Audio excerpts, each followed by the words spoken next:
Right, here we are. Oversimplified, World War One. How's everyone doing?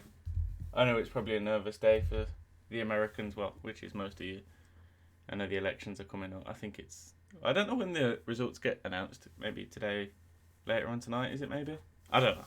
Anyway, here we are, World War One, Oversimplified. I think I put a poll up yesterday and everyone come to the conclusion that it's probably just best if we do them all chronologically.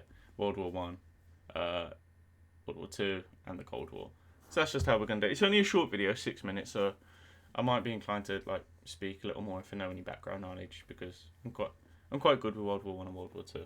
But if not, just skip over it. If you see me talk, just skip over and watch the video. Let's get into it. The world of 1914, a time of modern technology, culture, and fashion. Truly the height of civilization. Let's have a war. Yeah. Everyone knew a big war was coming. France wanted some stuff back that Germany had taken from it. Germany wanted to take more of everyone's stuff, and they were building a big sexy navy that was making the British uncomfortable. These two empires thought they were really cool, but lots of different people who lived there didn't think it was so cool. And some of them had even been declaring independence with help from Russia. Everyone was talking about each other behind each other's backs, throwing the fact that military technology had come a long way since the last major war, and suddenly everyone was pretty eager to beat each other up. In this area of Austria-Hungary live some Serbs and Bosnians. Right, so we kind of figured out we was going to start talking about the Black Hand and Franz Ferdinand and that. Just a little background knowledge though. So prior to all this happening, obviously you can see how big and scary Russia is, and that's always been the way. Britain, over the past 10, 15 years at this point, maybe even 20 years, they'd been in a state, you can skip ahead a minute if you don't want to hear me talk about this. They'd been in a state called, we called splendid isolation. So what that meant was we were going to try kind of keep to our own, stay out of everyone's business as much as that's possible, given that we had overseas territories, but secretly be involved in everyone's politics, if that makes sense. Kind of like how America and Russia are today. Like, they're kind of self-isolated, but they kind of are involved on a global scale. But Britain had kind of noticed how people were dividing themselves into blocks in Europe, and it was making them super nervous and just cautious of everything that was going on, given that multiple alliances were forming in these countries, which kind of left Britain vulnerable. So what they did is they announced an alliance with Japan. I believe in the 1890s. And that way, if Russia got too powerful here, Japan could threaten them on the Eastern Front, and we would have allies like France, maybe Germany, on the Western Front. It just kind of helped us not feel as alone. A lot of Americans and British people didn't like this though, because Japan was committing multiple atrocities in Japan by that time. They had a, what do they call it, a daimyo, or yeah, their daimyo. Yeah, that's what they call it, right? Or was it? What do you call Japan's leader? It's president, prime minister. You get what I mean. They were committing atrocities, but Britain went ahead and done it anyway because, why not? But let's get back into this. Everyone was pretty eager to beat each other up. In this area of Austria-Hungary live some Serbs and Bosnians who hated living in Austria-Hungary. So the Austro-Hungarian Archduke Franz Ferdinand goes there for a nice drive in an open-top car with his car's route published in advance. And that went just about as well as you'd expect. Some assassins were waiting for him along the way and threw bombs at his car, but they missed and blew up some officers behind him instead. So the Archduke goes into hiding, leaves Sarajevo, and the whole war never happens. Except no, the Archduke doesn't leave, but instead goes back out in the open-top car to visit the injured officers in hospital. The driver takes a wrong turn and by sheer coincidence gets stuck beside one of the failed assassins, who shoots him. Austria... Can you imagine if that driver had just took the right turn? Like, how much different would the 20th century have been? I mean, you could say that World War One wouldn't have started, even though it probably would have, because tensions were high at the time. World War Two probably wouldn't have started, because the Versailles Treaty wouldn't have been implemented. The Cold War probably wouldn't have started. Oh, man. This driver, he doesn't know what he's done. Stuck beside one of the failed assassins, who shoots him. Austria-Hungary is understandably pissed about all this, and they think the Serbian government had something to do with it, which they might have. So they go to their ally Germany and say, hey Germany, we're going to declare war on Serbia. And Germany is all for that. Yeah. So Austria-Hungary send a big list of impossible Hey, so on about Germany, man. They got balls. They're always down for a war. demands to Serbia, and when Serbia refuses, they declare war. Austria-Hungary and Germany are friends, and Serbia is protected by Russia, who's friends with France, so they'll declare war on each other. Montenegro joins in too. France and Britain also have a kind of alliance, so when France says, hey Britain, you got my back? Britain is like, maybe? Yeah. And then So, just to quickly fill you in, the reason Britain didn't want to get involved in the war straight away is that, as is all politics, the party in control at the time was the Labour Party, which is kind of like your Democrat Party, and our Conservatives are sort of like your Republicans. Just two different names, basically. Anyway, as you can probably guess, the Liberal Party was all like, nope, I don't want to go to war, and they were pretty overwhelmingly like anti-war, while the Conservatives were all for war. But the election was coming up at the time, and they felt like if they wasn't seen to show a sign of strength, they would lose votes and not be in control of the country. So, it was staying in power, which kind of was one of the big motivators for Britain to go and join the war. I think the Prime Minister at the time was H.H. Asquith. What a name, right? Then they decide to stay out of it, which is great for Germany, because Germany has a plan. They know that Russia is so big and clumsy that it will take them a while to get ready for war. So with this guy in charge, Germany will send all its troops into France at lightning speed while Russia's getting ready, defeat France, then move all the troops to Russia and defeat Russia, and then we all speak German and eat Pfefferpottast every day. Just one problem. France has loads of forts and defenses along its German border, and Germany can't waste any time. So this is later what would become the Maginot Line. It's pretty strong right now, but just before World War II, like in the 1930s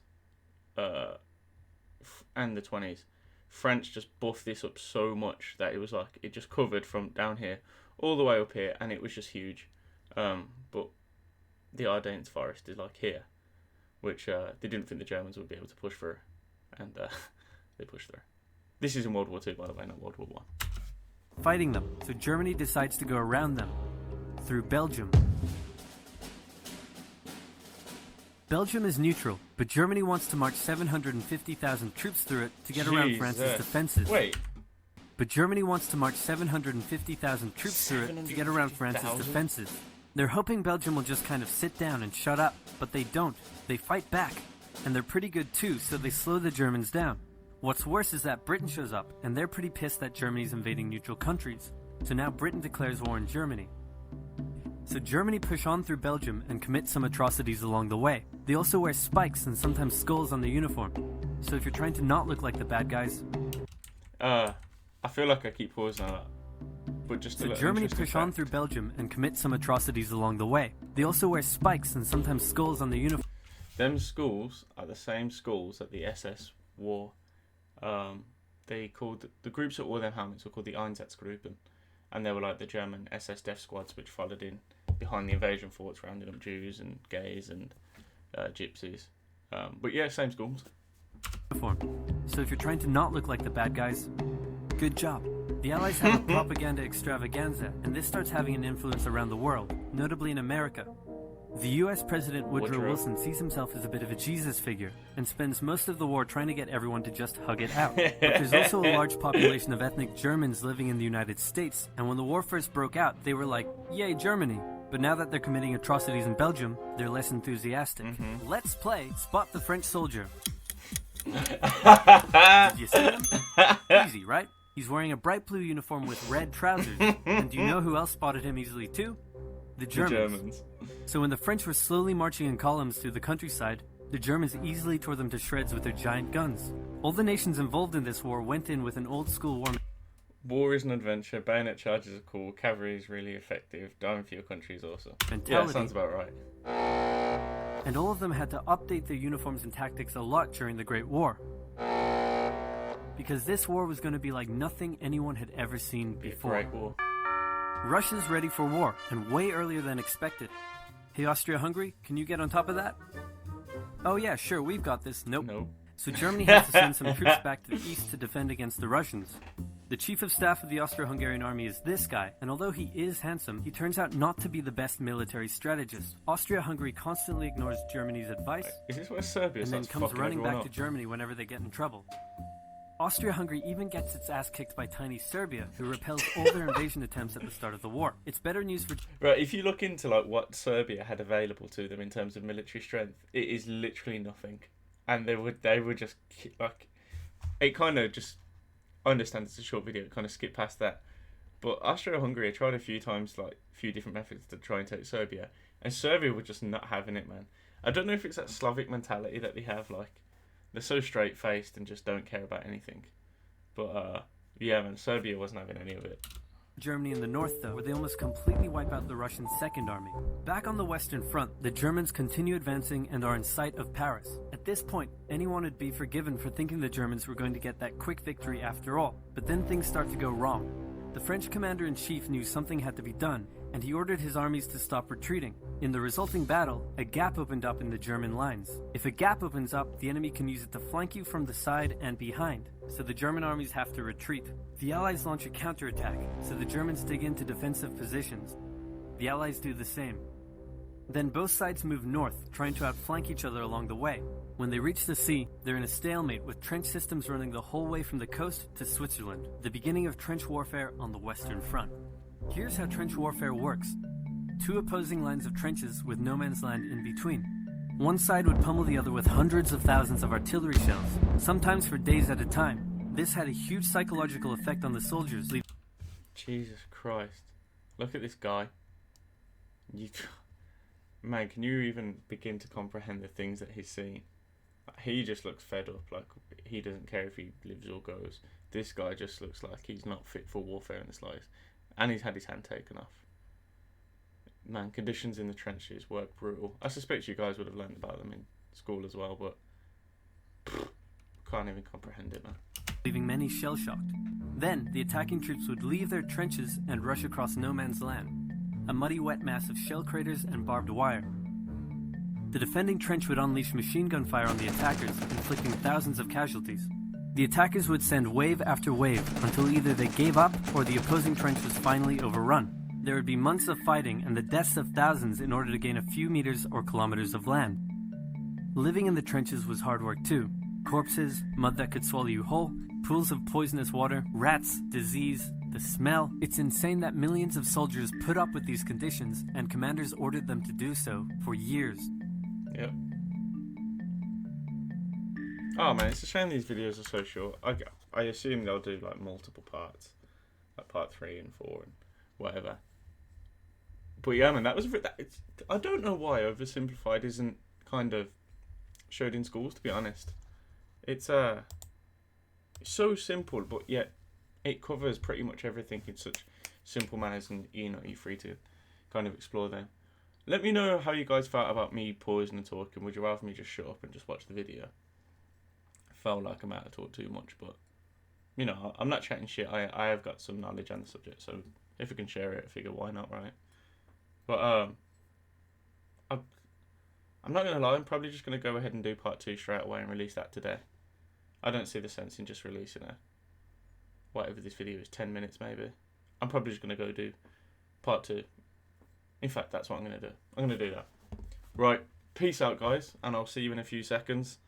I assume you're just gonna click the next one because you're a loyal subscriber. Go ahead, like, comment, subscribe, man. You know how much it means to me. Peace out. Catch you in a second.